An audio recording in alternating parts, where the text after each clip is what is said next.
Hello everybody, this is Toys R Us, and for this new figure unboxing and review we're going to be looking at the Legacy 2022 Crankcase figure. So what we're going to do this video, we're going to unbox him live in a second, have a look at the entire contents of the packaging. We'll then have a detailed look at him in both of his modes to help you decide how you want to display him.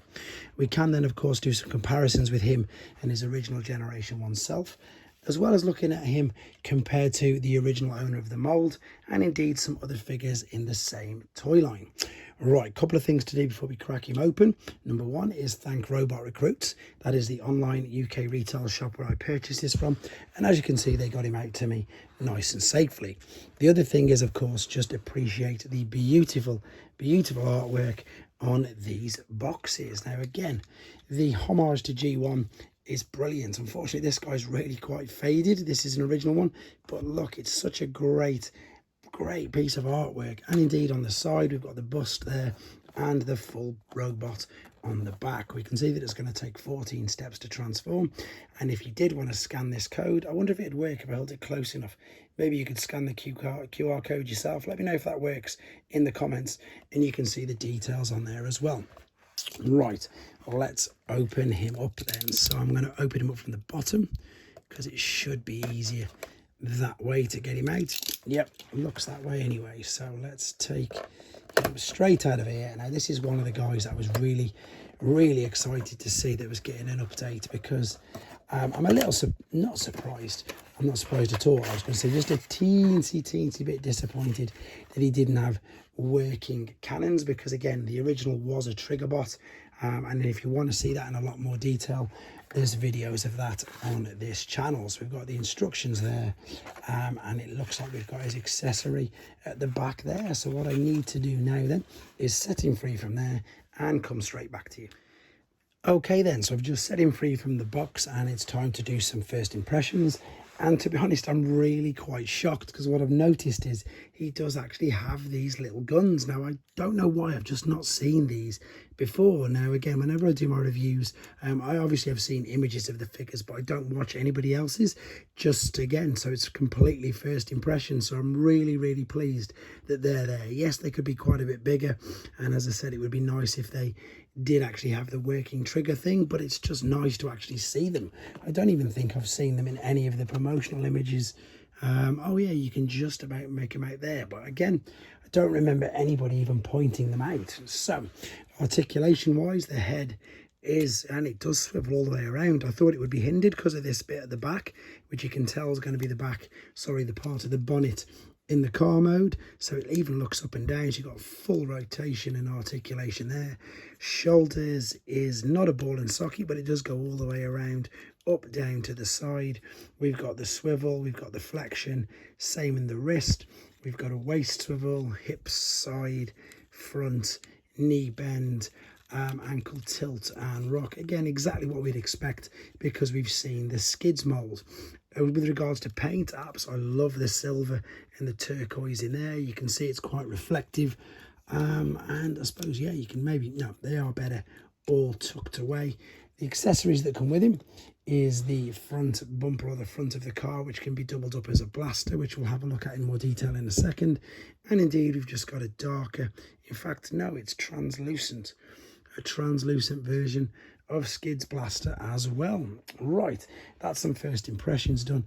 We're going to come back now and have a look at him in his alternate mode, then come back again later, see how he displays with his accessories and do the main comparisons. Okay then, we're back, and as you can see, he's already in his alternate mode. Quick apologies for no transformation process on this video. Two reasons: one, to keep the main length of the video down, and two, is not to spoil it for anybody else. Because this is a new figure, I know there's something quite special about that first transformation process, so I don't want to spoil it for people who don't want to see it. However, if you do want to see it, it will be separately uploaded and you can watch it on a different video. So the alternate mode itself, this is where you can really tell it's a heavy retool of Skids.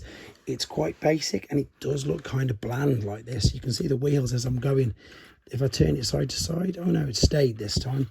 But the wheels do rotate, which is perfect, or go round, shall we say. And I know that sounds trivial, but again, it's a toy, so it's important that they do that. They are free moving. This, of course, is going to be a blaster later, but we can see we've got a tab there, and this does indeed make it look, it's weird. Something as simple as that makes it look so much better, because again, there's your homage to the first original one. And as I say, even though these aren't guns, we've still got the blue stripes down, and we can indeed attach this on the top. Now, the main difference between this and skids is obviously skids had the holes or the ports where you could attach and load more weapons, so you can't really attach anything else to it. Now, this probably won't work, but we'll have a go anyway. Oh, it sort of is, but this is the trigger con motion that I was on about. That I suppose it's a shame that we didn't get, but I believe there's some third-party upgrade kits available already to be able to pretty much do it.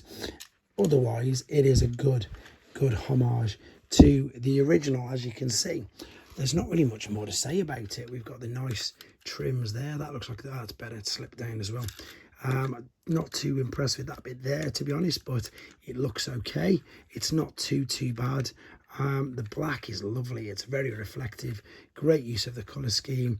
And yeah, as I say, backs come apart as well.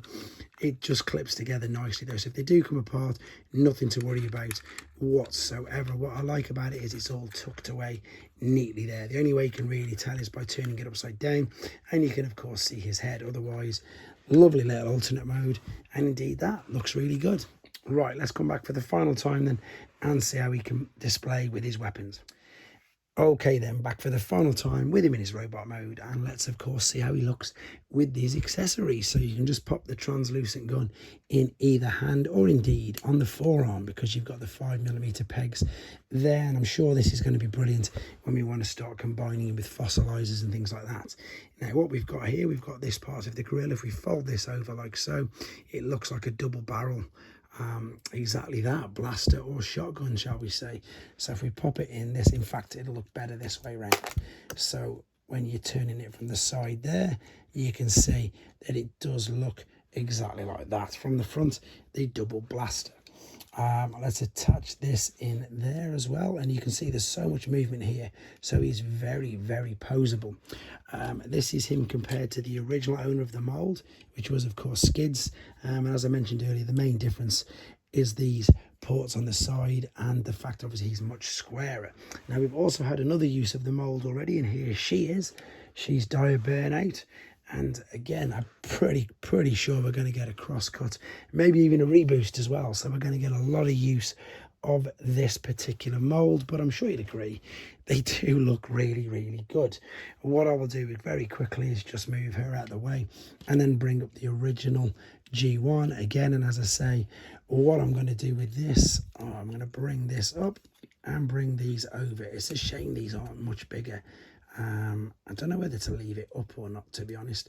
I think if we leave it up, yeah, you can see these much better. So I'm going to leave mine up like so. In this diagram as well, it is actually, funnily enough, it's up as well. And again, it's just a shame that they don't do this, but they do get broke very easy. So that's probably the main reason why they didn't go with it. Anyway, I don't think there's much more to say about this guy. He's a fantastic homage. He displays brilliantly. And yeah, he's brought back some really good memories of me originally having this guy as well. So extra bonus for that. It's up to you guys. What do you think of him? Do you like him, or do you think, again, it's just another use of the Skids mold? Completely different character though, so I'm very pleased with this. Let me know in the comments, guys. Take care.